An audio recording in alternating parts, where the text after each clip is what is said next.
第一章夜半門響，各位老友記，得間坐下，聽我阿全伯講個古仔。呢個古仔係我阿婆傳落嚟嘅，佢話係真事，發生喺民國嗰陣。我哋粵北山歌囉一條村叫黃竹坳，嗰條村依家可能都冇咗落，但係嗰件事我阿婆到死都記得清清楚楚。嗰條村四面環山，得一條黃泥路出墟鎮，村口有棵大榕樹，樹頭底下有塊大青石，平時啲人食完飯就喺嗰度傾偈。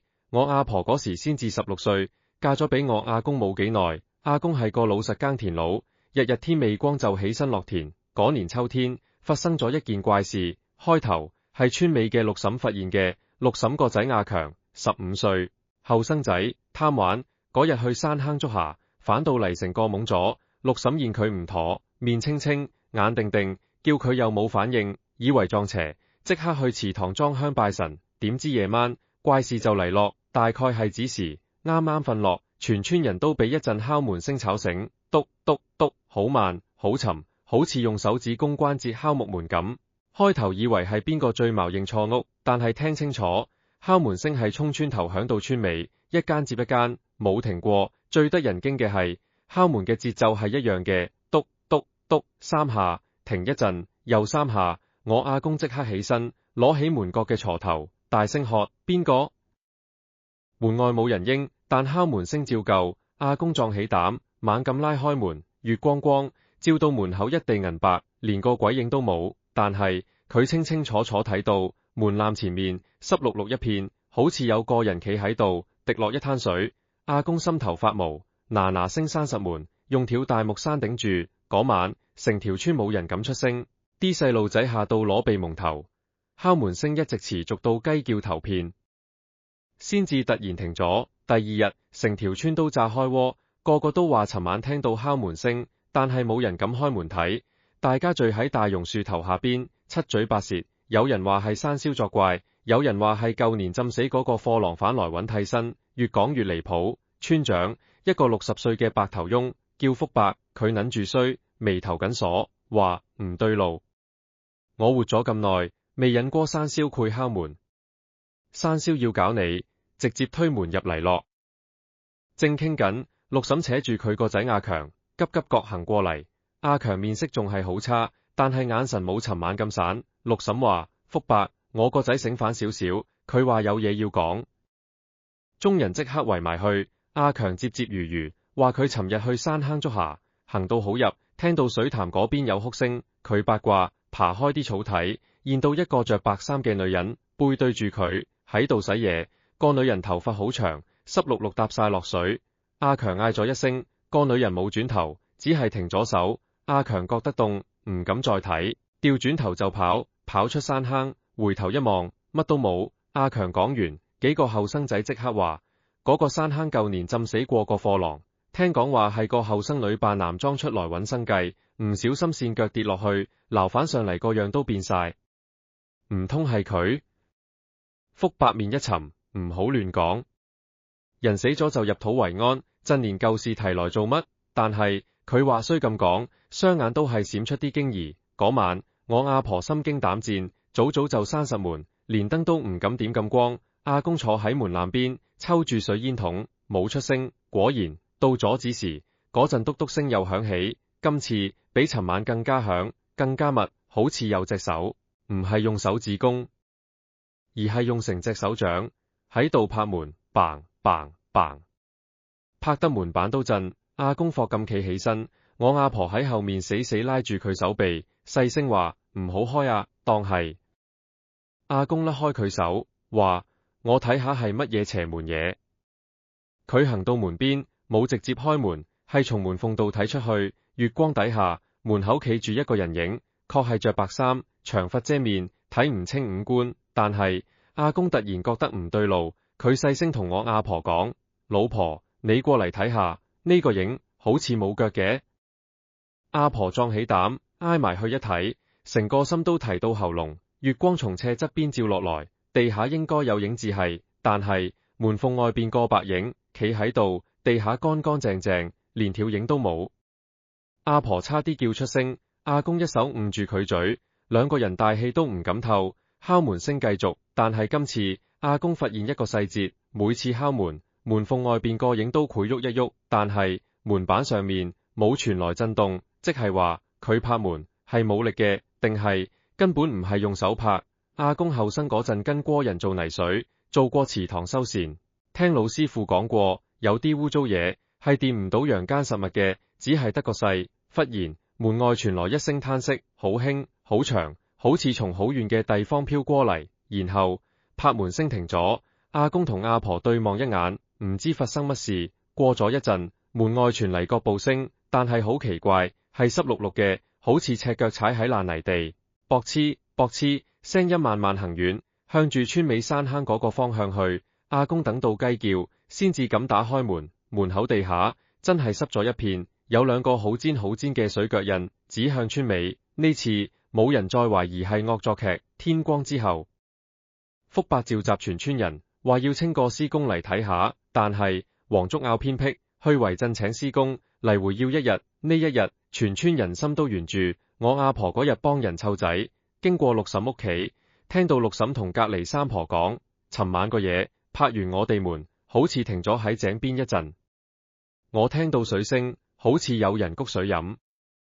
三婆面都白晒，話井水，佢係想搵水，定係佢冇講落去？但係大家都明，舊年浸死嗰個貨郎就係跌落山坑浸死嘅，山坑水流落嚟，經過村邊就入咗個口公用井。呢個發現令到件事更加撲朔迷離。如果係水鬼，佢夜晚拍門做乜？水鬼要搵替身，應該引人去水邊至係。佢拍門，滴濕門口，又去井邊，好似係想入屋，又好似係想搵啲乜嘢。福伯黏住須，若有所思。佢話我後生嗰陣聽阿爺講過，有啲枉死嘅外鄉人，魂魄無依，攰返去佢生前最後去嘅地方。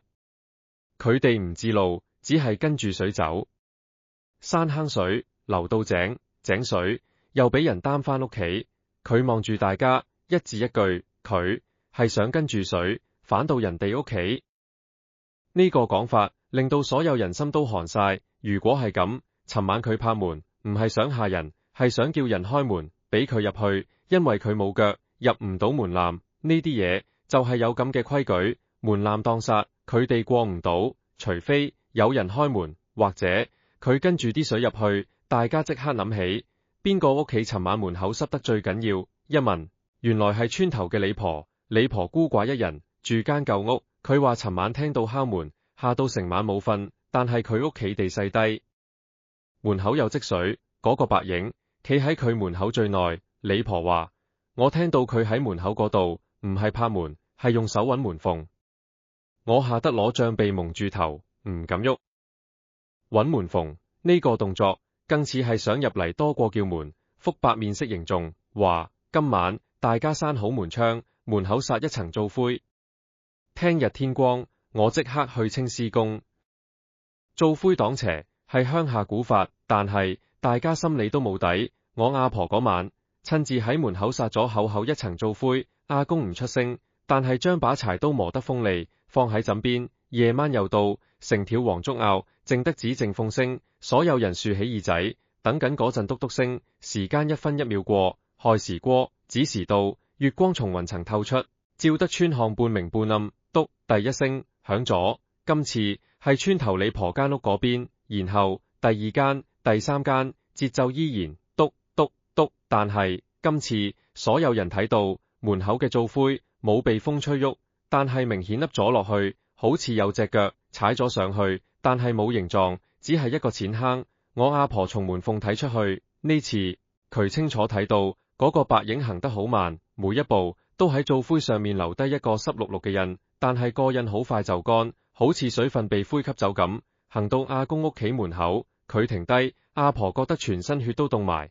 佢睇到嗰個白影慢慢轉過身，面朝向門，月光終於無遮無擋照落來。阿婆睇到白衫下面確係冇腳，衫擺就咁懸空吊住，而嗰個頭長髮依舊遮面，但係喺髮絲縫隙間，阿婆隱隱約約睇到一雙眼，嗰雙眼冇黑眼珠，淨得眼白，就咁直勾勾透過門縫同阿婆對望。阿婆想叫，但叫唔出聲，佢只係死死住自己把嘴。嗰個白影望咗一陣，然後慢慢抬起手，隻手青白色，手指好長。佢冇拍門，係用手指輕輕刮過門板，發出嘶嘶嘅聲音好輕，但喺寂靜嘅夜裏傳得清清楚楚。然後佢彎低腰，好似喺度睇門口嗰堆灶灰。佢伸出手指喺灶灰上面畫咗個圈。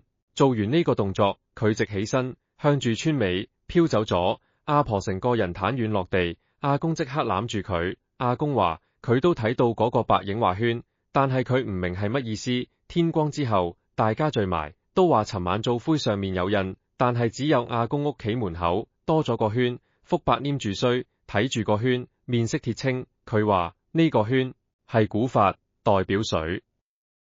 佢係話佢嘅嘢喺水度，但係佢嘅嘢係乜嘢呢？個貨郎浸死嗰陣，身上除咗貨物，仲有乜嘢？呢個問題纏住所有人，而阿婆始終望唔到嗰對淨得眼白嘅眼。佢覺得嗰個白影唔係想害人，佢好似有嘢要講。呢個就係開頭，黃竹坳嘅怪事之後發展更加出人意表，欲知後事如何，且引下回分解。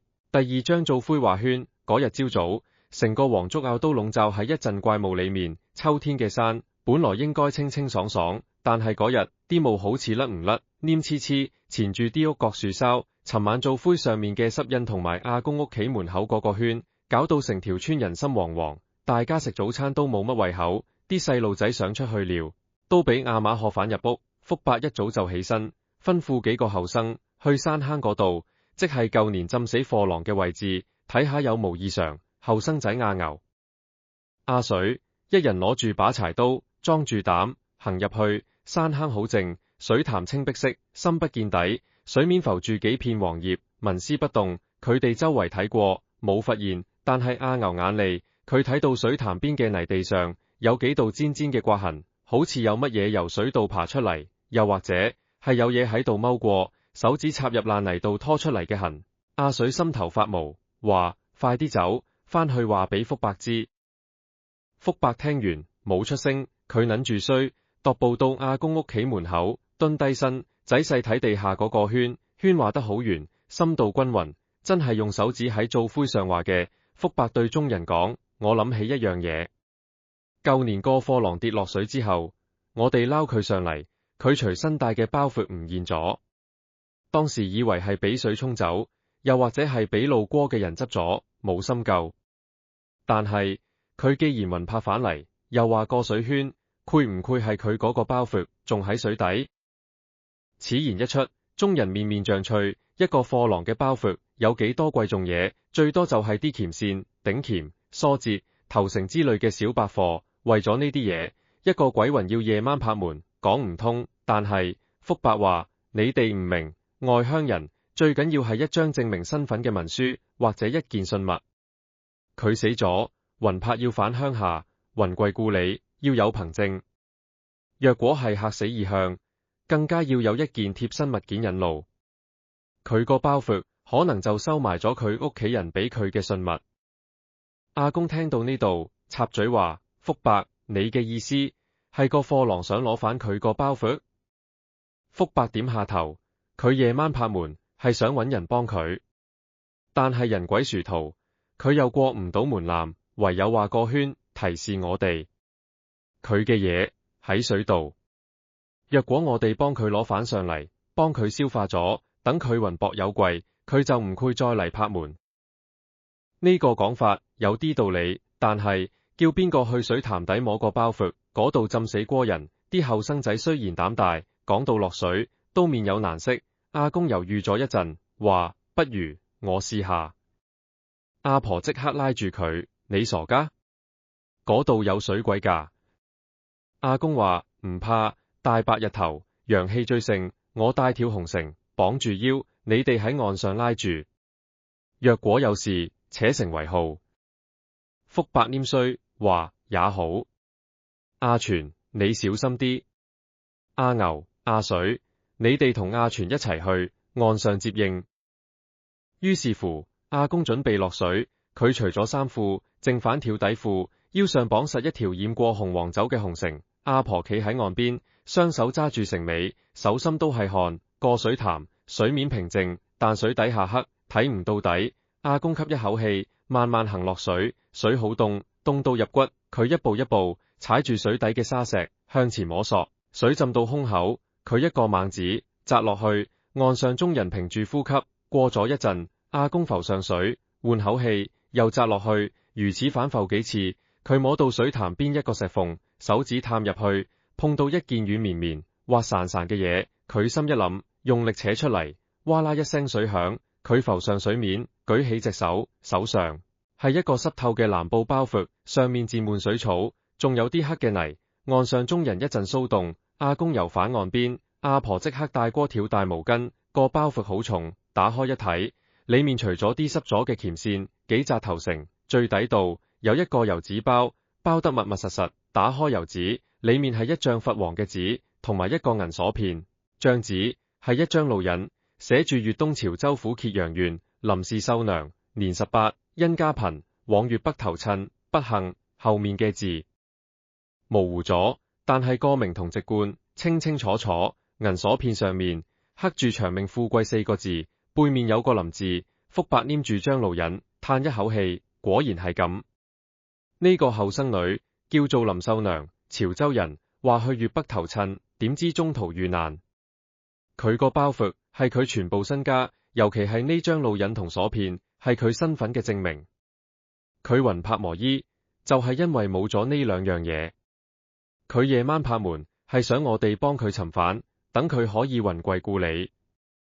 謎底似乎解開咗，但係阿婆心入面仲係有啲嘢放唔低。佢記起嗰晚衝門鳳睇到嗰雙紫淨眼白嘅眼，覺得嗰個女鬼除咗想攞返包袱，似乎仲有嘢。佢問福伯，福伯，佢尋晚喺我哋門口畫圈，就係話包袱喺水底。但係佢點解淨係喺我哋屋企門口啊？我哋同佢冇親冇故。福伯黏衰望住阿婆，可能佢覺得你哋屋企有緣分，又或者佢知道你阿公咁落水，特登揾你哋。阿公將個包袱拎返屋企，用個司機攤開，晾喺天井。佢同阿婆商量，既然知道個女鬼係潮州人，不如就喺山坑邊燒啲紙剪，將張路引同銀鎖片一併用香燭祭過，等佢攞住，安心上路。阿婆話好，於是嗰日下晝，阿公買咗香燭、金銀衣紙，仲特登買咗一碟潮州人拜神慣用嘅金寶。去到水潭邊，阿公同阿婆擺好祭品，點起香燭，將路引同鎖片喺化寶盤度燒化，口中念：林姑娘，你係潮州人，嚇死我哋黃竹坳。今日我哋幫你尋返包袱，燒化路引銀鎖，你攞住，安心返歸啦。莫要再留戀人世，亦莫要再拍門下細路仔啦。香煙裊裊，隨風飄散，水潭面起咗一圈一圈嘅漣漪，好似有嘢喺水底應佢哋。阿婆覺得周圍嘅空氣好似冇咁陰凍。清晚，全村人都以為怪事會就此結束，大家安心食晚飯，早早就熄燈瞓覺。阿公同阿婆都鬆一口氣，覺得幫到個女鬼係積陰德。但係怪事冇停，嗰晚大概係亥時尾子時初，阿婆啱啱合眼，忽然聽到屋外傳嚟一陣好輕好輕嘅歌聲，係一個女人嘅聲，唱嘅唔係山歌，亦都唔係本地嘅木魚歌，而係一種好遠好淒怨嘅潮州調子。歌詞聽唔清楚，但係旋律斷斷續續，好似一數。阿婆豎起耳仔聽真啲，發覺個聲唔係涌山坑嗰邊傳來，而係涌屋企水缸嗰邊。佢心一沉，即刻推醒阿公。阿公都聽到，兩個人摸黑起身，躡手躡腳行到廚房門口。月光從天窗照落嚟，照到水缸邊。佢哋睇到水缸面水波微微燙漾，但係並冇人。歌聲確係沖水缸裏面傳出來。阿婆覺得頭皮發麻，佢哋明明已經消化咗包袱，點解佢仲喺度？而且佢唔去拍門，反而匿喺水缸度唱歌。阿公壯膽行近水缸，佢揭起缸盒，探頭一睇，水缸入面水清見底，除咗幾片飄住嘅菜葉，乜都冇。但係歌聲忽然停咗，然後水缸底部慢慢浮現出一個影，係一個女人嘅臉，浸喺水底，雙眼緊閉，嘴唇微微張開，好似喺度唱歌。呢張臉同阿婆喺門縫見到嘅唔同，佢冇咗嗰種嚇人嘅煞白，反而有種安詳，但係嘴唇邊有一絲苦笑。阿公嚇得倒退一步，差點坐低。阿婆即刻拉住佢，細聲話唔好慌，佢好似冇惡意。佢對住水缸，輕輕話：林姑娘，你係咪仲有咩心願未了？你講出嚟，我哋盡量幫你。水底個影喐咗一喐，然後水面泛起一圈圈波紋，個影慢慢消散，歌聲又響起。今次歌詞清晰咗少少。阿婆聽到一句西江水流唔到潮州，阿婆恍然大悟，呢個女鬼原來唔單止要包袱，佢係想返潮州。佢係外鄉人，嚇死異鄉，即使有路引有銀鎖，但係相隔幾百里，佢唔知路，佢跟住水行，由山坑流到井，再由井水被擔入屋，但係佢去唔到西江。西江係去潮州嘅水路，但係黃竹坳呢度得山坑水，流唔出大山。佢嘅魂魄困咗喺呢個山哥囉，即使有信物都返唔到去。阿公同阿婆對望一眼，都覺得凄涼。一個後生女為咗生計扮貨郎，山長水遠去投親，死咗都返唔到屋企，真係陰公。但係陽間人點樣幫一個鬼魂去到幾百里之外？呢個問題難道阿公阿婆？第二日佢哋將新發現話俾福伯聽，福伯黏住須沉吟良久，話若果要送佢返潮州，只有一個辦法，就係揾一個潮州人或者行過潮州嘅商旅，帶住佢嘅信物去到潮州地界，再消化一次，將佢嘅魂引過去。但係黃竹坳呢種窮鄉僻壤，一年到頭都冇幾個外鄉人經過，即使有，都係匆匆路過。邊個肯幫你帶一個女鬼嘅信物去潮州？福伯嘆口氣，話呢件事急唔嚟，我託人去墟鎮打探下，睇下有無潮州相配嘅人。阿婆心入面始終記掛住嗰個水缸底嘅苦笑，佢覺得林姑娘唔係惡鬼，佢只係一個迷路嘅可憐人。佢同阿公講：老公，不如我哋先好好安置佢，等有緣人出現。阿公點下頭，於是阿婆喺水缸旁邊點咗一盞小油燈，又放咗一碗白米飯，一炷香。佢對住水缸輕聲講：林姑娘，你暫且安住，我哋幫你揾路返歸。你唔使再拍門下人，我哋知你苦衷。嗰晚歌聲冇再響起，敲門聲都冇，但係阿婆瞓到半夜，朦朧間好似聽到有人喺耳邊講咗一句：好興好興，多謝阿素，我等你。阿婆驚醒，周圍一片寂靜，佢覺得個女鬼真係信咗佢，但係承諾咗人哋就要做到，呢個等要等到幾時？黃竹坳咁偏僻，幾時先至會出現一個帶佢返潮州嘅有緣人？呢個懸念日日夜夜纏住阿婆心入面。而怪事雖然暫時平息，但係村入面嘅氣氛始終冇恢復到以前。大家經過阿公屋企，都會不自覺地望多一眼水缸方向，尤其係六嬸個仔阿強，自從嗰日撞見女鬼，成個人收咗聲好多，再唔敢去山坑玩，日子一日一日過。秋意漸濃，阿婆每日照常添香換水，對住水缸講幾句家常。佢慢慢習慣咗屋企多咗個住客，但係佢知道咁樣落去唔係辦法。林姑娘要等嘅係一個機會，呢個機會會唔會來？呢個就係後話，欲知後事，下回分解。第3章月下挑水，轉眼過咗成個月，秋風一日亮過一日，山上的樹葉紅紅黃黃，落咗一地。黃竹坳嘅人慢慢習慣咗夜晚冇咗敲門聲，但係大家心入面都知，阿公屋企個水缸唔係普通水缸，有啲三姑六婆甚至唔敢去阿婆屋企借火，怕沾到污糟嘢。阿婆雖然心入面唔舒服，但亦都冇怪人，人各有志，驚鬼嘅人你點講佢都係驚。阿公每日落田之前都會去水缸邊裝一炷香，講句林姑娘我出門啦，返來又會講句我返來啦，就好似同個親人打招呼。阿婆有時喺廚房煮飯，會多擺一隻碗，雖然冇人食，但係佢覺得林姑娘喺度就係一個客。奇怪嘅係，自從佢哋咁做之後，屋企似乎順遂咗。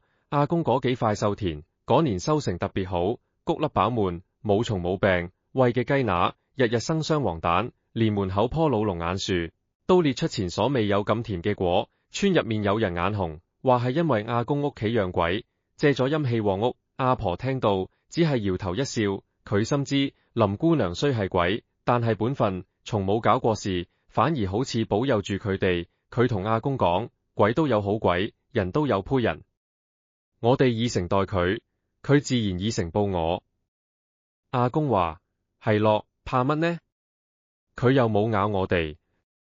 不過怪事其實仲有，只不過唔再係嚇人嗰種。阿婆發現水缸嘅水似乎特別唔使換，平時2-3日水就潰變濁，要重新擔過，但係呢排個水缸永遠清凌凌透底，甚至有陣似有若無嘅清甜味。阿婆試過用嚟泡茶，茶色特別好。佢心裏明白係林姑娘住喺入面幫佢哋釀水。有次阿公擔水唔小心跌咗個銀蠔入缸，撈極都撈唔到。第二日個銀蠔竟然自己浮咗喺水面，好似有人特登放反上去咁。阿婆覺得林姑娘越來越有人情味。佢有時夜晚瞓唔着，佢聽到水缸傳出極細微嘅水聲，好似有人喺度輕輕撥水，又好似哼住歌仔，但唔再係嗰種淒涼嘅潮州調，而係輕快啲，似係一個女仔心情好時隨口哼嘅。阿婆佢隔住牆細聲講：林姑娘今日開心啊！水聲就佢停一停，然後更加柔和，但係反向下嘅事始終冇着落。福伯託人去墟鎮打探，潮州人喺粵北本來就少，行商嘅更加冇。有人話連州嗰邊可能有潮州會館，但係隔咗成8公里山路，阿公一個耕田佬點樣去？況且就算去到，人哋信唔信你講有個女鬼要返鄉，唔俾人當你是傻嘅？阿婆心入面急，但係唔敢表露，怕林姑娘失望。佢每日照舊上香添飯，對住水缸講：林姑娘，你耐心啲，緣分會到嘅。水缸入面有時會泛起一圈圈漣漪，好似回應秋天過咗，冬天來。粵北嘅冬天濕凍入骨，阿婆怕水缸裂冰凍親林姑娘，特登喺水缸外面裹上一層舊棉胎。阿公笑佢：你當佢係人咩？佢係鬼，唔怕凍。阿婆話：你識咩？佢係水鬼，水凍佢就凍，我唔忍心。呢晚係冬至前夜，山村特別靜，月光又光又凍，照得地下一片霜白。阿婆瞓到半夜，忽然俾一陣好輕嘅腳步聲吵醒。腳步聲好輕，但係有節奏，啵啵啵，好似有人赤腳踩喺天井嘅青磚上。阿婆即刻醒晒，推醒阿公，阿公都聽到，兩個人躡手躡腳起身，從門縫度睇出去，月光底下，天井中間企住一個人影，着住一件舊藍布衫，頭髮攏成一個髻，係農婦打扮。但係阿婆一眼就認出呢個唔係人，因為個影喺月光下邊係半透明嘅，而且佢嘅腳離地1寸，浮喺半空。個女人背對住佢哋，慢慢行到水缸邊，佢彎低腰，雙手伸入水缸，好似谷水，但係水並冇被谷起，而係化成一絲絲銀光，纏繞喺佢手指之間。然後佢將手舉高，啲銀光就流入佢口中。阿公大吃一驚，以為林姑娘作妖，正想推門出去喝止，阿婆拉住佢，細聲話：唔好，你睇清楚，佢身形唔同咗。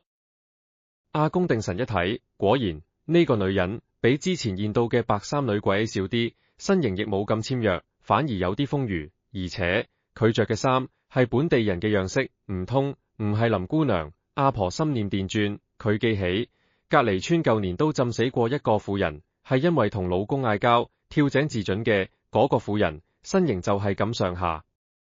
佢點解會嚟到黃竹坳？點解會飲阿公屋企水缸嘅水？阿婆覺得呢件事比之前更加複雜。個婦人影飲完水，慢慢直起身，佢轉過頭，阿婆同阿公睇到佢個樣，一丈圓面，五官算端正，但係面色灰白，眼神空洞。佢望住阿公間屋，嘴唇微微開合，好似想講嘢，但係冇聲。然後佢又慢慢飄起，向住門口方向穿牆而過，消失喺夜色中。阿公同阿婆對望，都喺對方眼中現到驚愕。林姑娘呢？佢點解俾第二個鬼入屋飲佢缸水？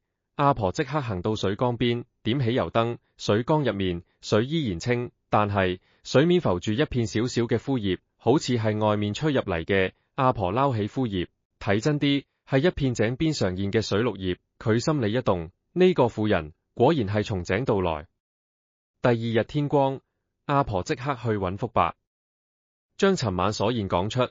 福伯聽完，黏衰嘅手都停咗，面色一沉，有咁嘅事？井水通地下水，若果隔離村嘅井同我哋村嘅地下水脈相連，佢嘅魂係可以跟住水脈過嚟。但係佢任你江水做乜？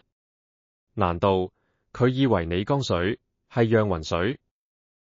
福伯這事，民間有個講法，枉死嘅水鬼，若果想退離苦海，就要陰到活人敬奉嘅水，即係有人以誠心供奉嘅水，對佢哋嚟講係一種靈力嘅嚟源。阿婆日日上香添飯，以誠心待林姑娘，江水自然攜帶上人氣，對遊魂野鬼嚟講就係上等嘅滋養。隔離村嗰個婦人可能就係感應到呢股人氣，跟住水脈過嚟偷陰。阿婆恍然大悟，但係亦都擔憂，咁樣愧唔愧對林姑娘唔好？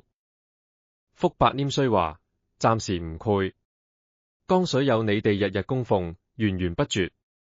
但係若果太多野鬼聞風而至，你江水就唔夠分，到時林姑娘嘅靈力會減弱，甚至可能俾其他惡鬼趕走。你哋要小心，千祈唔好俾江水斷供，亦都要守住門口，唔好俾其他污糟嘢入屋。阿婆返到屋企，同阿公商量，阿公話：不如我哋喺屋企外面擺多一碗水，專俾路過嘅野鬼飲，等佢哋唔使入屋打攪林姑娘。阿婆覺得呢個辦法好，於是佢哋喺門口大榕樹底下放咗一個粗瓷碗，每日裝清水，又插一炷香。阿婆對住碗講：各位路過嘅朋友，我哋係小戶人家，只有呢碗清水奉敬，清飲完就走，莫要入屋驚擾貴客。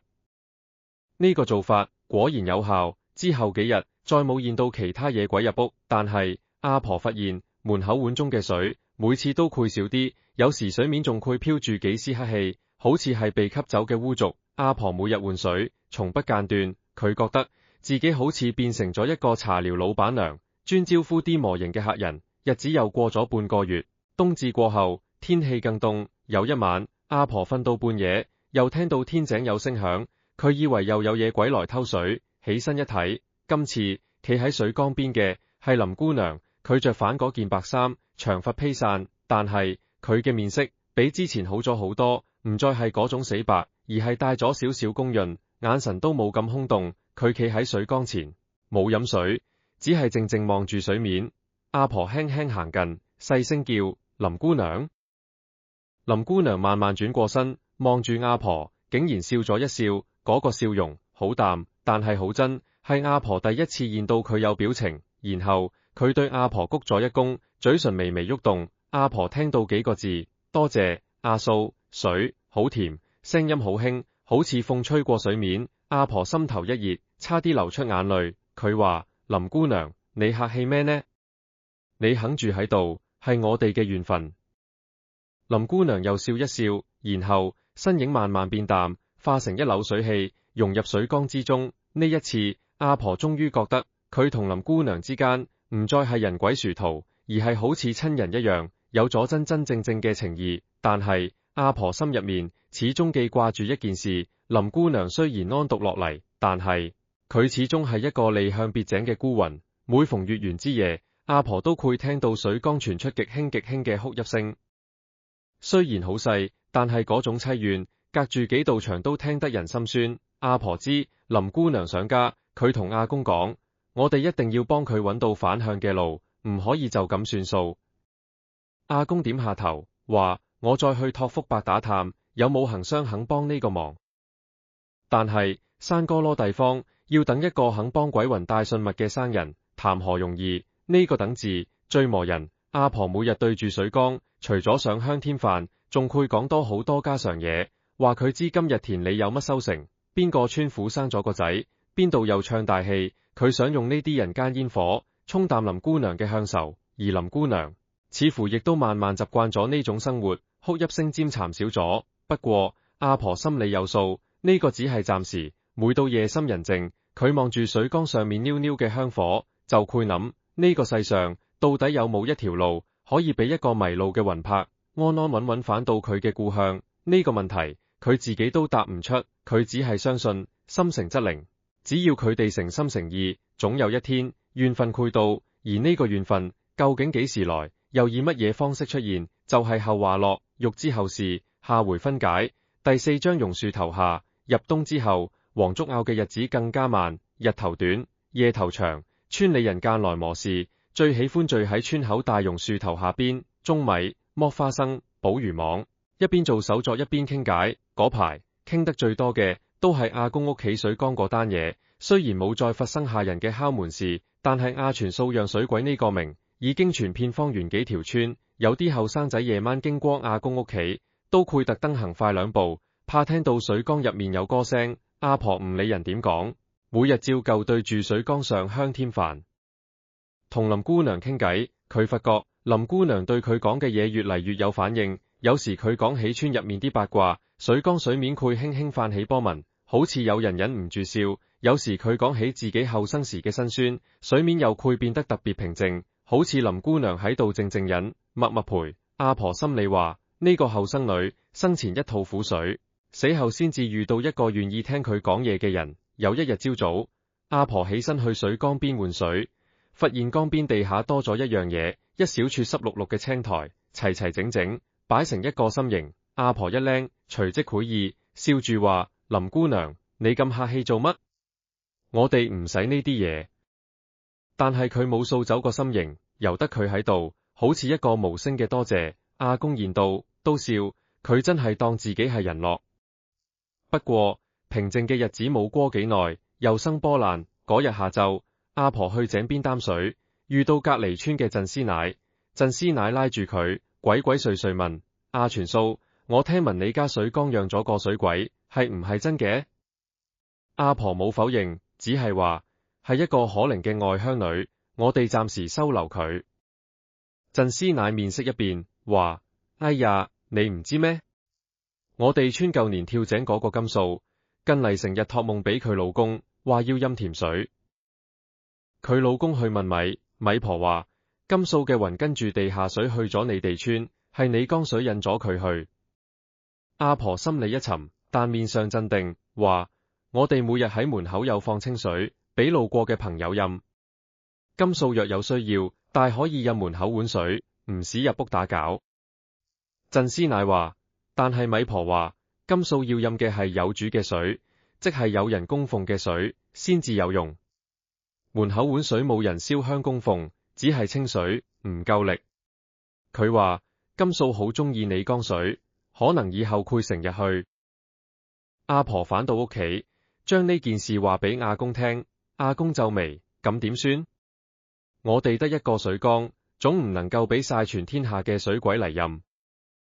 阿婆沉思一陣，話：我諗到個辦法，不如我哋喺水缸旁邊多擺一個小瓦盤，專放清水，同樣上香供奉，話明係俾4方客飲。林姑娘個缸就只係俾佢一個人。阿公拍手話好，於是阿婆喺水缸側邊放咗一個乾淨嘅瓦盤，每日換水、插香，對住講：4方朋友，呢盤水係專門奉敬你哋嘅，清飲完就走，莫要爭倉煮缸。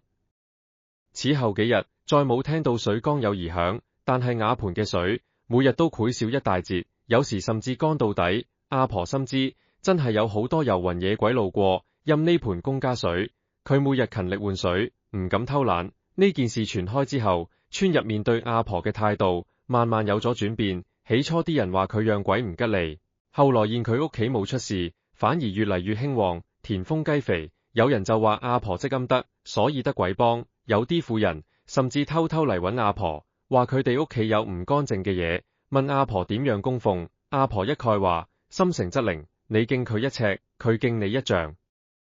唔好當佢哋係衰嘢，就當係一個無家可歸嘅可憐人。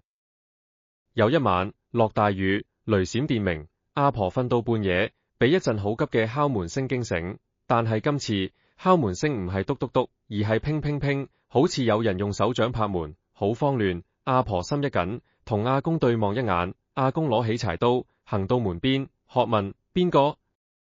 門外傳來一個男人嘅聲，又驚又急：阿全哥，開下門，我係隔離村嘅阿財。金素返咗屋企。阿公認出把聲，確實係隔離村嘅阿財，即係跳井金素嘅老公。佢打開門，阿財成個落湯雞企喺門口，面青口唇白，滾身發抖。佢話自從金素死後，佢屋企一直冇事，但係今晚金素返咗嚟，佢聽到廚房有水聲，行去一睇，見到金素企喺水缸邊，周身濕透，背對住佢喺度飲水。佢叫佢冇應，只係不停飲完轉過身，面白如紙，望住佢講咗一句你對唔住我，然後消失咗。阿財嚇得跑出屋，一路跑到黃竹坳，因為佢聽講阿婆識招呼水鬼，特登嚟求救。阿婆聽完，心裏明白七八分，金素係因為同老公嗌交跳井，心中有恨，死後怨氣未散。佢飲咗阿婆供奉嘅水，靈力增強，終於可以返屋企向老公討債。阿婆嘆口氣，話阿財，你老婆係你激死嘅，佢心中有氣，你怨得邊個？你聽我講，你返去誠心誠意認錯，擺香案，燒紙錢，話俾佢知你知錯，求佢原諒。佢飲過我哋嘅水，唔會再害你。阿財經阿婆指點，千多謝萬多謝，冒雨跑返屋企。第二日，隔離村傳來消息，話阿財真係擺香案印蠟，哭到眼腫，燒咗好多紙錢。之後金素就再冇出現過。呢件事傳開之後，阿婆個名更加響，人人都話佢通陰陽，連福伯都話阿全素，你唔單止養鬼，你仲渡鬼，真係積大德。阿婆自己心知，佢邊有咁叻，只係將心比心，鬼都係人變嘅，你當佢係人咁傾。佢自然聽你講，佢對住水缸同林姑娘講，林姑娘，你睇到啦，呢個世界冤有頭債有主，你冇害過人，你係好鬼，所以你有好報。水缸入面泛起一圈溫柔嘅漣漪，好似應佢，但係阿婆始終冇忘記最緊要嗰件事，幫林姑娘返向。佢託福伯打探咗咁耐，都冇消息。呢日榕樹頭下邊，阿婆同幾個婦人剝花生，忽然聽到有人講，墟鎮新嚟咗一個玉藝嘅潮州戲班，落腳喺關帝廟，配唱幾晚潮劇。阿婆一聽潮州兩個字，心頭一跳，佢即刻問：當真？潮州戲班？婦人話：係啊，聽講係從揭陽來嘅，沿路玉藝，好不熱鬧。阿婆即刻返屋企，同阿公講：老公，墟鎮有個潮州戲班，係揭陽來嘅。阿公都醒起，揭陽就係林姑娘路引上面寫嘅家鄉。佢話：若果我哋去揾戲班班主，將林姑娘嘅銀鎖片同路引託佢帶返揭陽，消化喺佢家鄉嘅土地廟，佢個魂就可以跟住返去。阿婆激動到攬住阿公：係啊，我哋等咗咁耐，終於等到啦。第二日天未光，阿公就出門行2個中山路去墟鎮。佢喺關帝廟揾到潮州戲班，班主係一個50幾歲嘅阿伯，姓陳，揭陽人。阿公將黃竹坳嘅事一五一十講俾佢聽。陳班主起初半信半疑，但係聽到阿公講林姑娘個名林秀娘，又見到佢攞出個銀鎖片，陳班主面色大變，話：林秀娘，我識佢，佢係我隔離村嘅人。佢阿爸以前同我阿爸做過生意，後來佢家道中落，聽講話去粵北投親，之後渺無音訊，估唔到。鎮班主接過銀鎖片，手都震埋。佢話呢個鎖片係佢滿月時佢阿嫲打嘅，我驗過，真係佢。鎮班主一口答應，話一定會將鎖片同路引帶返揭陽，喺林秀娘嘅祖屋地頭消化，幫佢雲貴故里。阿公千恩萬謝，即刻返村報信。阿婆聽到消息，開心到眼淚都流。佢對住水缸哽咽住話：林姑娘，你聽到未？有鄉里帶你返屋企啦，你終於可以返潮州啦。水缸入面忽然劇烈震盪，水花四濺，然後水面浮起一張臉，林秀娘嘅臉，滿面淚痕，但係嘴角帶笑。佢開口，聲音清晰咗好多：阿素，多謝你，我等到啦。嗰一刻，阿婆覺得佢同林姑娘之間所有嘅緣分終於要到盡頭，但係呢個盡頭係一個好結果。佢抹乾眼淚，話：你安心啦，後日鎮班主走之前，我會將你嘅嘢交俾佢，你準備一下，反跪啦。林姑娘點點頭，臉慢慢沉入水中，水面恢復平靜，但係阿婆覺得成間屋都充滿咗一種溫暖嘅歡喜嘅氣息，好似有人喺度笑。榕樹頭下邊，阿婆將好消息話俾全村人聽。大家雖然驚過林姑娘，但係聽到佢終於可以返鄉，都替佢高興。六嬸話：陰公咯，漂泊咗咁耐，終於有着落。福伯拈須微笑，善哉善哉，呢個就係因果。阿全素你積嘅德，倍有好報。阿婆笑住搖頭：我唔求好報，只求林姑娘安心上路。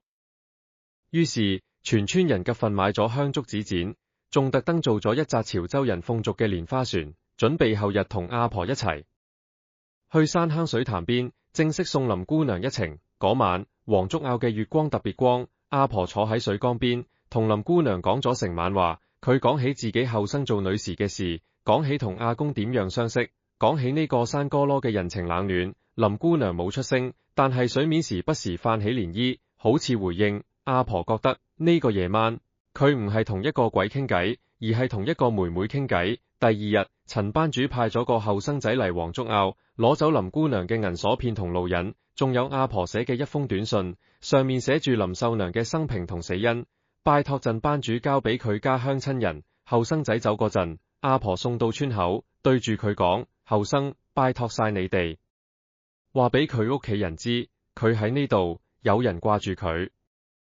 後生仔點下頭，行出黃竹坳。阿婆企喺大榕樹底下，望住佢背影消失喺山路上，心裏又酸又暖。佢轉返屋企，對住水缸，輕輕講：林姑娘，你嘅嘢已經上路啦，你準備啦，聽日我哋送你去水潭。水缸入面傳來一聲好輕好輕嘅嘆息，似係歡喜，又似係不捨。呢個就係送行前夕，之後嘅事更加感人。欲知後事，下回分解。第五章水潭送行。送行嗰日，天公作美，太陽暖融融照住成個黃竹坳，連山坑邊啲枯草都好似鍍咗一層金。阿婆天未光就起身，煮咗一鍋糯米飯，蒸咗幾條番薯，又煎咗幾隻荷包蛋，用個竹籃裝好。佢話林姑娘要上路，要食飽啲。雖然佢食唔到，但係心意要到。阿公去祠堂借咗個大化寶盤，又買咗幾串炮仗，話送行要熱鬧。全村人好早就聚集喺榕樹頭下，老少都有，連平時驚到唔敢近阿公屋企嘅三姑六婆都來齊。福伯着住件乾淨嘅長衫，手持一炷大香，企喺前面指揮。佢話：今日我哋黃竹坳送林姑娘返鄉，係積德嘅事，大家要誠心，唔好亂講嘢，唔好笑，唔好驚。眾人齊齊點頭。阿婆同阿公行出屋企，佢雙手捧住一個瓦缽，缽裏面裝住水缸嘅水，水面上浮住一片榕樹葉，代表根。佢哋行喺最前頭，後面跟住全村人，一路行向山坑水潭。沿途經過嘅田基溪澗，阿婆都會灑幾滴水，口念：林姑娘，認住路，呢度係你住過嘅地方，你要記住，但係唔好留戀。水滴落土，滲入泥，好似一路做記號。行到水潭邊，眾人散開圍成一個半圓，水潭依舊清碧，深不見底。今日陽光照落去，水面波光粼粼，少咗平時嗰種陰森，多咗幾分溫柔。阿婆將瓦缽輕輕放喺水潭邊嘅大石上，然後擺開祭品：糯米飯、番薯、荷包蛋，仲有一壺阿公特登去墟鎮買嘅米酒。香燭點起，青煙裊裊上升，隨風飄向山外。福伯企喺水潭邊，清清喉嚨，大聲講：林秀娘，潮州揭陽人士，嚇死我黃竹坳，今日得遇同鄉，帶路引返鄉，魂歸故里。我等黃竹坳村民備辦香燭紙錢，送姑娘一程。願姑娘一路順風，早登故土，與祖先團聚。從今往後，陰陽兩隔，各自安好，勿再牽掛。講完，福伯將手中大香插入潭邊泥土。阿婆行前一步，對住水潭，聲音哽咽：林姑娘，你聽到啦？今日我哋送你走，你嘅鎖片同路引已經交俾陳班主，佢會帶你返揭陽。你安心上路，唔使再掛住我哋。以後若果有緣，你投胎做我個女，我哋再做親人。講到最後一句，阿婆忍唔住流下眼淚，旁邊幾個婦人都跟着抹眼。忽然，水潭中央慢慢冒出一串氣泡，咕嚕咕嚕由水底升上水面，然後水面緩緩鼓起一個水包，水包裂開，一縷白煙從中升起，白煙在空中盤旋一圈，漸漸凝聚成一個人形，着白衫，長髮飄飄。但係今日佢嘅面孔清晰可言，唔再係嗰種死白，而係帶住紅潤，雙眼有神，嘴唇微紅，完全係一個清秀後生女嘅模樣。全村人都見到，有人嚇得退後一步，但係見佢面容和善，又定反神。林秀娘嘅雲膊浮喺水潭上方，對住眾人深深鞠咗一躬，然後佢轉向阿婆，雙眼含淚，嘴角帶笑，開口講出話來，聲音清脆，帶住濃重嘅潮州口音，但係字字清晰。阿素，多謝你，多謝你收留我，多謝你每日同我傾偈，多謝你嘅飯，你嘅香，你嘅水。我喺度住咗幾個月，比喺人世10幾年仲要暖。你係我見過最好嘅人。阿婆聽到，眼淚如泉衝，佢想行前一步，但係雙腳好似釘住咗，只係伸出一隻手，話：林姑娘，你唔使多謝我，你係個好女仔，係你嘅善良令我哋願意幫你。你返到家鄉，要好好重新做人。若果有離世，我哋再相言。林秀娘點頭，淚水從佢臉上滑落，但係滴到半空就化成一縷煙消散。佢又轉向阿公，鞠一躬：阿哥，多謝你落水幫我攞包袱，你係個大好人。阿公唔識講嘢，只係點頭，雙手合十。林秀娘再轉向福伯同全村人，深深一拜：多謝各位叔伯兄弟、嬸母阿素，秀娘喺度叩謝大家。我走之後，保佑黃竹坳風調雨順，家家平安。眾人紛紛合掌，口念阿彌陀佛。此時，鎮班主派嚟嘅後生仔喺水潭邊擺開一個潮州風俗嘅送魂陣，佢用榕樹枝喺地下畫一個圈，圈入面放咗林秀娘嘅銀鎖片，係臨摹品，真品已經帶走。一張寫住佢生辰八字嘅紅紙，仲有一小包潮州家鄉嘅泥土。後生仔用潮州話念起一段送魂經文，聲音低沉而悠長，雖然大家引唔明，但係都覺得肅穆。念完經文，後生仔點燃銀鎖片同紅紙，火焰騰起，紙灰盤旋上升。林秀娘嘅雲膊開始慢慢變淡，由腳開始，一縷縷散開，化成一圈圈白色嘅光雲。佢個樣越嚟越模糊，但係把聲仲傳得清清楚楚。最後一句係：阿素，我走啦，你保重，我會記住你。阿婆終於忍唔住向前bước咗一步，大聲喊：林姑娘，一路好走。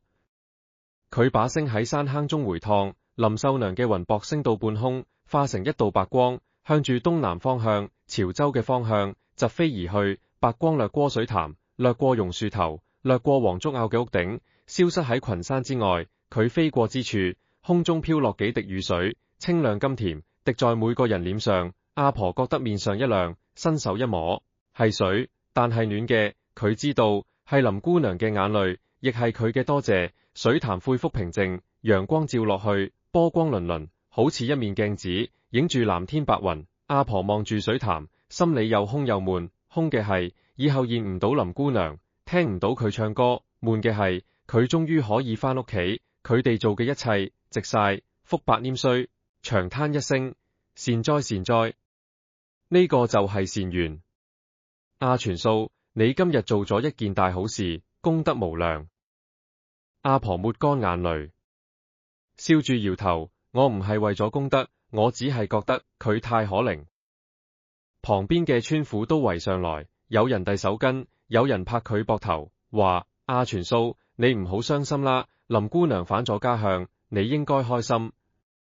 阿婆點下頭，彎低腰，將瓦缽裏面剩低嘅水慢慢倒入水潭，水入水潭，激起一圈圈漣漪，擴散開去，最終消失不見。佢輕聲講：林姑娘，你嘅家我幫你揾到啦，以後呢個水潭我會年年嚟睇你。然後佢收拾好祭品，眾人齊齊動手，將化寶盤裏面嘅紙灰掃乾淨，撒入山坑，讓流水沖走。返到屋企，阿婆第一件事就行到水缸邊，水缸入面水依舊清靈靈，但係唔同咗。以前水缸入面總係有一種活嘅感覺，好似有嘢住喺入面，但係今日水就係水，清清白白，正如止水。阿婆伸手探入缸中，水亮浸浸，但係冇咗嗰種回應。佢知道林姑娘真係走咗。佢喺水缸邊企咗好耐，然後慢慢將水缸合上。佢對住水缸輕輕講咗一句：林姑娘，你走好，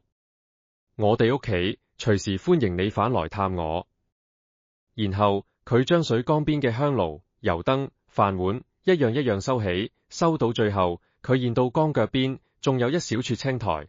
之前林姑娘擺成心形嗰撮，雖然乾咗，但係形狀仲喺度。阿婆冇掃走佢，就由佢留喺度，當係一個紀念。嗰晚，黃竹坳特別安靜。阿公食完飯，坐喺門檻邊抽水煙，突然話：老婆，今晚冇歌聲，好似爭啲嘢。阿婆笑住話：係啊，以前每到夜晚，佢就會哼潮州歌仔，我哋都慣咗。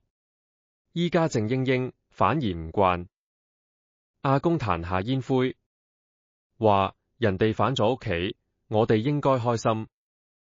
阿婆話：我知，我係開心嘅。但係瞓到半夜，阿婆醒咗一次，佢豎起耳仔聽，周圍只有鳳聲同蟲叫，水缸嗰邊靜到極點。佢瞓返落床，閉起眼，心裏默默念：林姑娘，你到咗未呢？你家鄉而家點樣呢？你見到你屋企人未呢？念完，佢覺得心裏舒服啲，慢慢又瞓着。第二日朝早，阿婆起身，推開廚房門，陽光照入來，照到水缸上面。佢忽然發現水缸盒上面有一片新鮮嘅榕樹葉，綠油油、濕綠綠，好似剛摘落嚟。阿婆拎起片樹葉睇咗一陣，然後笑咗。佢知道呢片葉係林姑娘返來探過佢。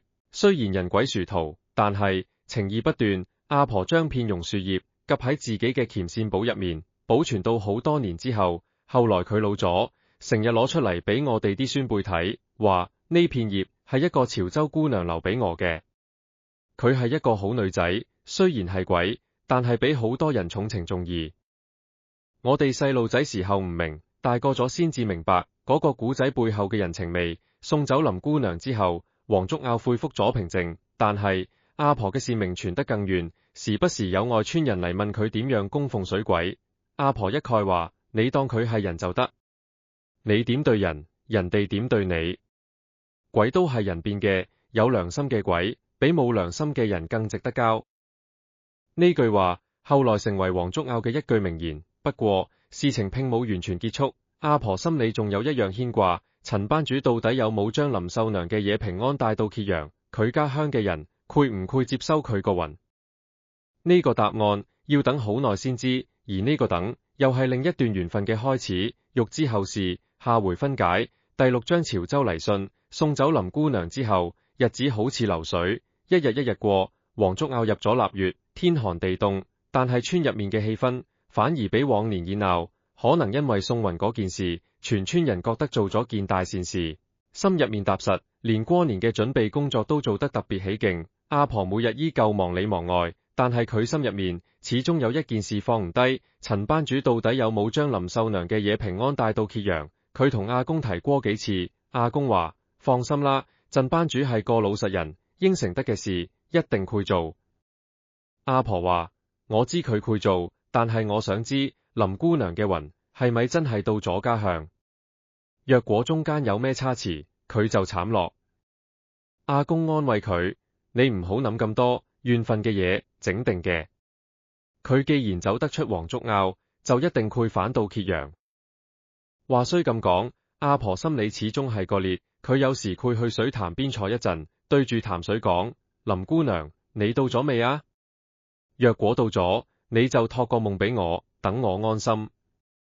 但係夢就冇發過，水潭依舊平靜，風吹過，只係漣漪。阿婆嘆口氣，返屋企繼續做佢嘅家務。臘月23，送灶君。阿婆炸咗一鍋油角，蒸咗一籠年糕，準備拜灶神。忽然村口傳嚟一陣急促嘅腳步聲，仲有人大聲嗌：阿全素，阿全素，有信，你嘅信。阿婆手一抖，年糕差啲跌落。佢行出門口，見到福伯個孫仔阿斗攞住一個信封，跑得氣喘吁吁。阿斗話：阿全素，聽日有人從墟鎮帶返來，係俾你嘅。郵差送到墟鎮，話係從潮州嚟嘅。阿婆接過信封，雙手都震埋，信封上面用毛筆寫着粵北黃竹坳阿全素趁啟，下面落款係潮州揭陽林氏。阿婆認得呢個字跡唔係鎮班主嘅，而係另一種，端端正正，似係讀書人寫嘅。佢嗱聲拆開信封，裏面有一張信紙，仲有一張琺黃嘅路引，正是林秀娘嗰張真品。阿婆心頭一緊，再展開信紙，上面寫着阿全素大堅，弟乃林秀娘之堂兄林文傑。日前鎮班主攜秀娘所騙及路引至揭陽，為秀娘嚇死粵北，承蒙素台收留供奉，助其魂歸故里，弟合家感激涕零，無以為報。秀娘乃吳叔父獨女，自幼聰慧，因家道中落，叔父早喪，嬸母多病，不得已扮男裝往粵北投親，不料竟成永訣。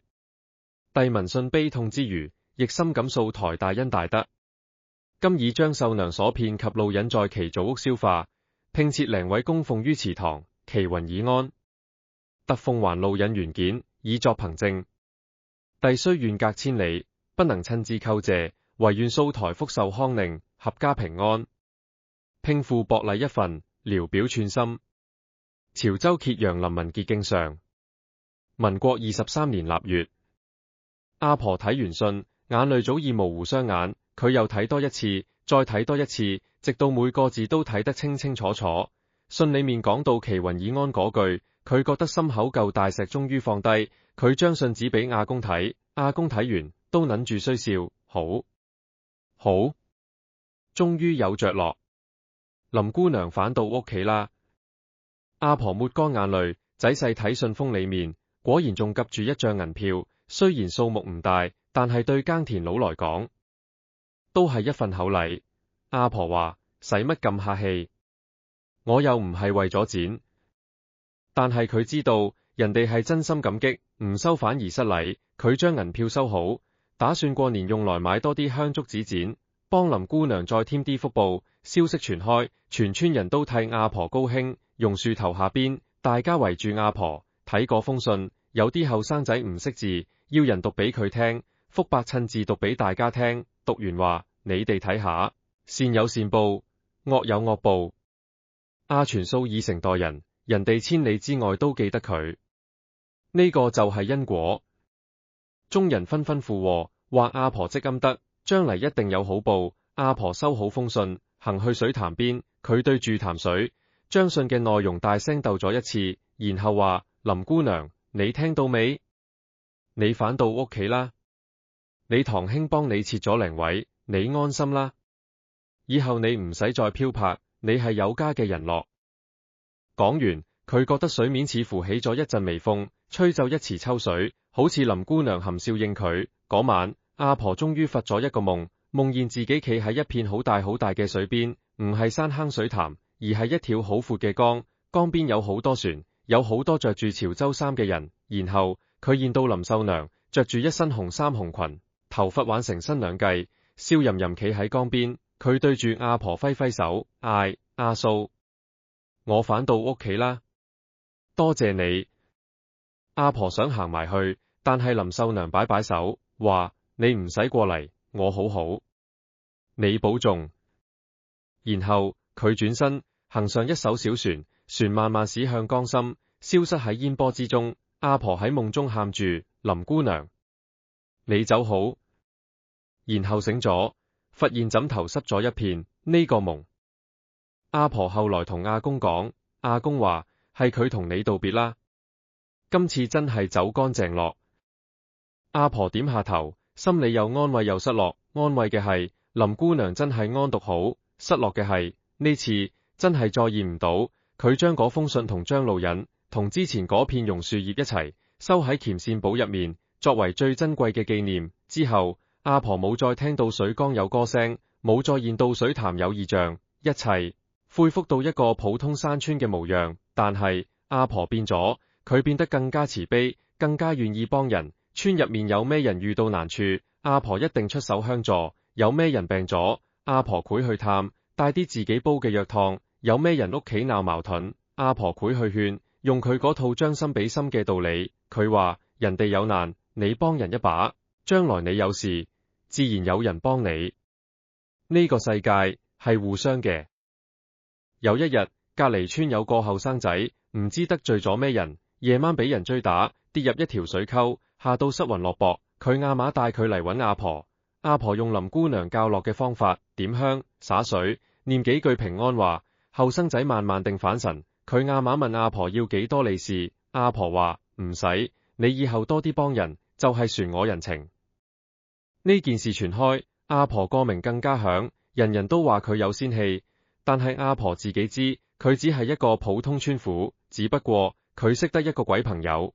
轉眼過年，大年初一，黃竹坳張燈結綵，炮仗響個不停。阿婆特登留起一封利是，係用紅紙包住林姑娘嗰張路引嘅複印件，放喺水缸及上。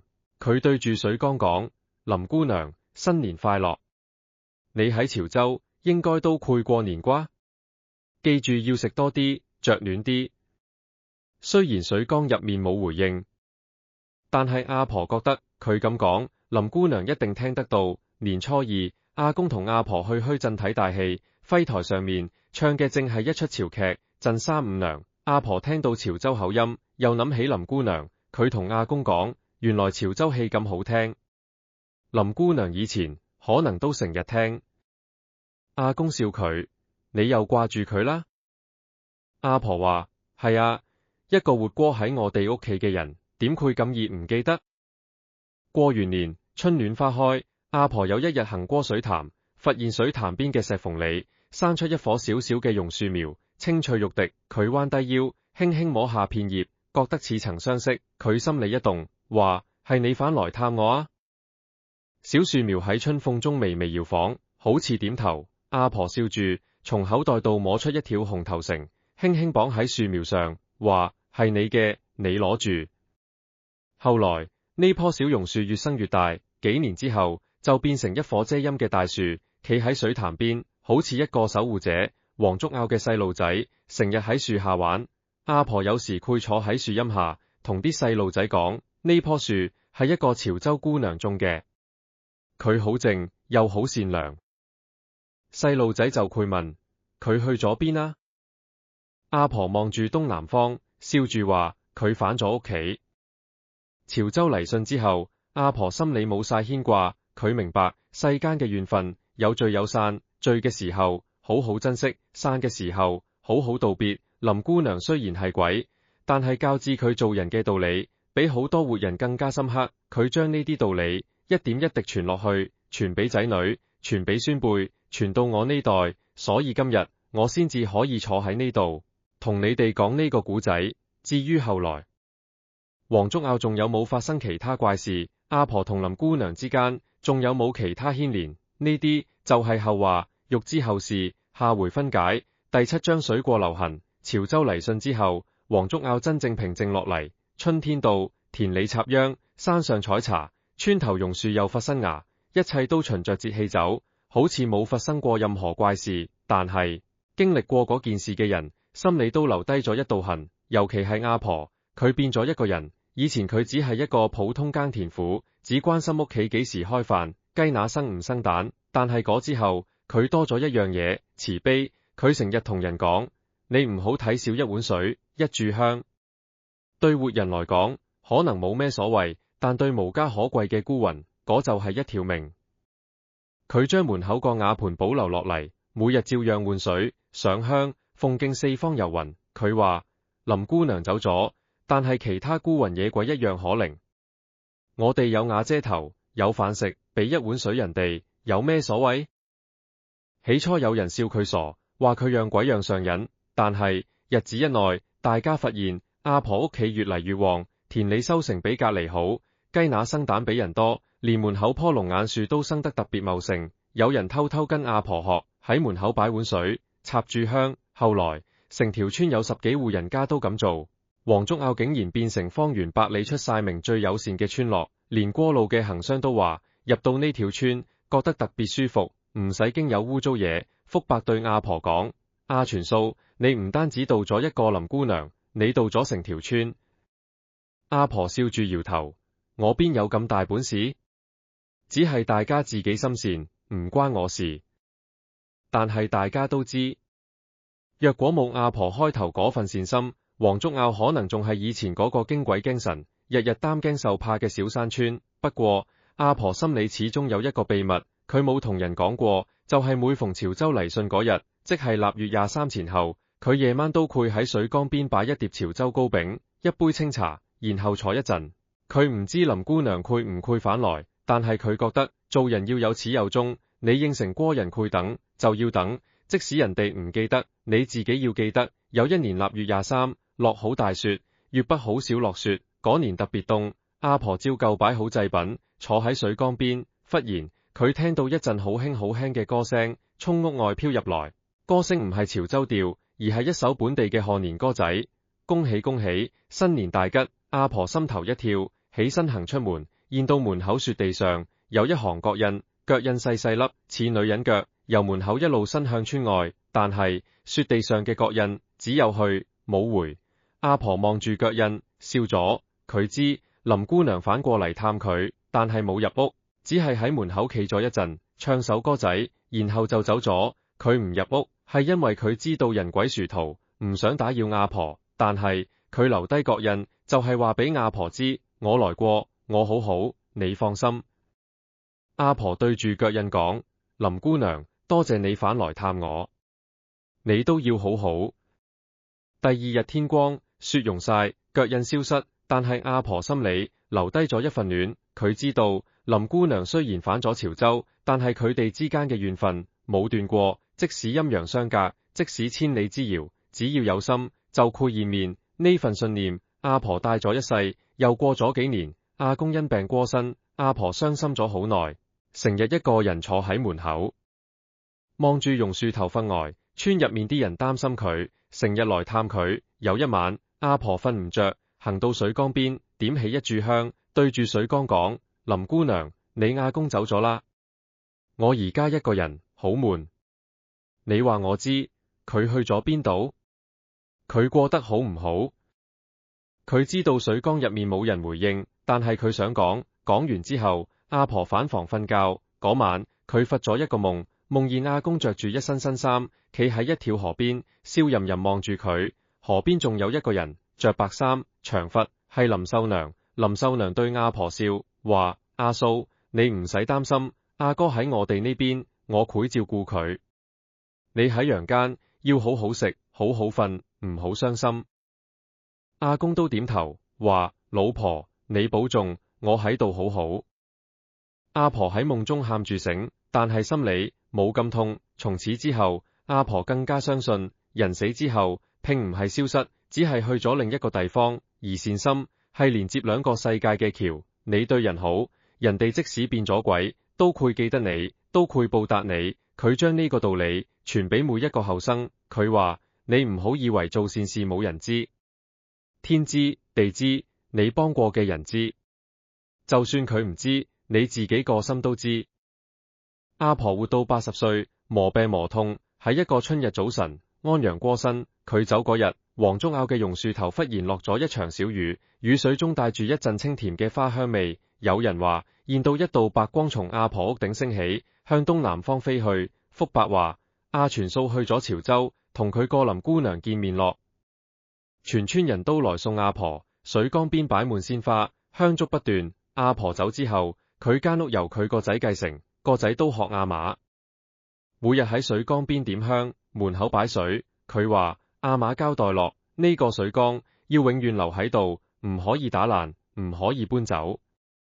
所以到今時今日，黃竹坳雖然已經冇以前咁熱鬧，好多後生都出咗城，但係阿婆間屋仲喺度，個水缸仲喺度，缸邊嗰處乾咗嘅青苔心形都仲喺度。雖然已經變咗黑色，但係形狀清清楚楚。我細個嗰陣，阿婆仲在生，佢成日攬住我，坐喺水缸邊，同我講呢個古仔。佢話：你記住，世間萬物有情有義，唔好因為人哋唔同你同類，你就驚佢。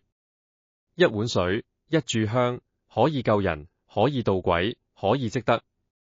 我嗰時細唔明，只係覺得個古仔好得意。大個之後，經歷多咗，先至明白阿婆話中嘅道理。而家我坐喺呢度，同你哋講呢個古仔，就係想將阿婆嘅話傳落去。黃竹坳可能有一日會消失，榕樹可能有一日會枯，水缸可能有一日會爛，但係呢個古仔，呢個道理唔會消失，只要你記住，就永遠存在。林秀娘係一個鬼，但係佢比好多活人更懂感恩。阿婆係一個人，但係佢比好多鬼更懂慈悲。人鬼之間其實只係隔住一層水，水過留痕，情過留心。你哋聽完成個古仔，可能會覺得呢個世界真係有鬼咩？我阿婆話，信則有，不信則冇。但係無論你信唔信，有一件事係真嘅，你點對人，人哋點對你，你點對呢個世界，呢個世界點對你。好心有好報，唔係一句空話，係阿婆用佢一生驗證過嘅道理。好啦，古仔講完，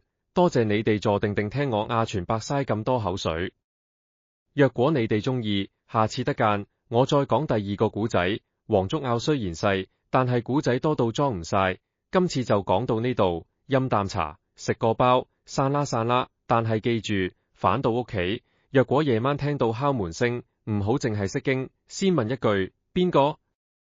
若果冇人應，你諗下，會唔會係有個迷路嘅人，需要你幫佢開一開門呢？不過呢個就係另一個古仔咯。而家你哋聽完成個林姑娘嘅故事，心裏有冇覺得呢個世界其實冇咁可怕？鬼都係人變嘅，人都會變鬼。與其驚鬼，不如學阿婆咁，做個好人。好人連鬼都幫你。好，今日就係咁多，多謝各位。記住阿婆句話，水過留痕，情過留心。你做人留低嘅痕，係好係壞，你自己話事。我阿全伯祝你哋個個都好似阿婆咁，心善福至，平安過世。有緣再傾。故事講到這裡，本來就應該收尾，但我阿婆過身之後，船有一件小事，村里人很少提起，我卻一直記在心裡。阿婆走後的第3年，有個後生仔從潮州來到黃竹坳，說是林文傑的信子，來替爺爺還一個心願。他帶了一包潮州老家的茶葉，一封信，船有一張阿婆的畫像，是林秀娘託夢給林文傑，說阿嫂的樣子他記得清清楚楚。清堂兄找人畫下來，送到黃竹坳，給阿婆的家人留個念想。後生仔說，林秀娘的靈位供奉在祠堂裡，年年清明都有人拜祭。他家後人也都知道，願在粵北有個好心的阿嫂，收留過他們早逝的姑婆。那天傍晚，後生仔在水缸前上了一炷香，把那包茶葉洗了些進缸裡，說是家鄉的土，給阿嫂嘗嘗。水缸裡的水微微燙了一下，像有雜麼人輕輕攪動，又像是一聲長嘆。後來黃竹坳通了公路，年輕人一個一個往外走。阿婆的老屋年久失修，屋頂塌了一缺，但那個水缸一直未人動。有一年山洪，大水沖進村子，好多房屋都泡了水，唯獨阿婆那間破屋，水位只到門檻便退了下去，像有人當在門口似的。老人們說是林姑娘船記着舊情，回來護着阿婆的家。年輕人不信這些，但誰也不肯把水缸抬走。如今我偶爾回鄉，船會去那間老屋坐坐，水缸船在，缸底有薄薄一層清水，映着天光。我把手伸進去，水涼而清，乾乾淨淨。我仿佛又引見阿婆的聲音，慢悠悠地帶着笑說：阿仔，你記住啊，水過留痕，情過留心。做人要對得起自己那一碗水。水缸裡沒有回應，只有我的倒影在水面上晃了晃。我起身，拍拍膝盒上的土，走出老屋。門口的大榕樹存在，枝葉茂盛，風吹過嚟，沙沙地響，像千千萬萬個聲音在低語，又像是一個女人在遠遠地輕輕地道謝。故事到這裡真正講完，多謝各位，後會有期。